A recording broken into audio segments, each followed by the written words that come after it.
Sa ibang balita, mahalaga ang papel ng mga matatanda sa komunidad. Hindi rin matatawaran ang kanilang mga kontribusyon sa pagpapaunlad ng bansa. Kaya naman ilang panukalang batas na poprotekta sa kanilang karapatan at pagiging produktibo ang tinalakay sa komite. Ang detalye ihahati ni Jap Regala live mula sa Batasang Pambansa.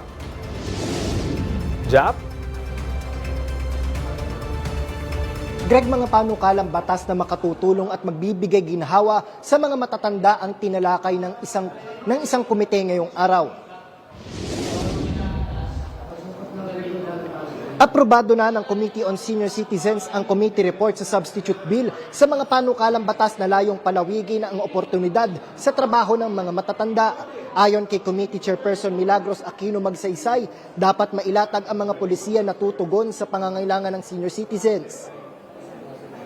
These measures reflect our continuing commitment to building a system of support that is accessible, responsive, coordinated, and truly centered on the needs and realities of our senior citizens. Kalakip po ng ating tungkulin bilang mga mambabatas na isalin ang mga adhikaing ito tungo sa mga konkretong polisiya at epektibong batas na ramdam ng ating mga nakatatanda. Sa ilalim ng mga panukala, hinihikayat ang mga pribadong kumpanya, negosyo at organisasyon na mag-alok ng trabaho sa nakakatandang may kakayahan at gusto pang magtrabaho. Layon din nitong amyendahan at itaas ang tax incentives sa 25% mula 15% ng kabuuang bayad sa sahod para mas maengganyo ang mga pribadong kumpanya na mag-hire ng senior citizens.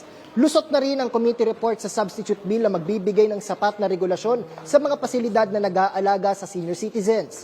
Isa sa ilalim sa regulasyon ng DSWD ang mga pribadong pasilidad at group home na nag-aalaga sa mga matatanda.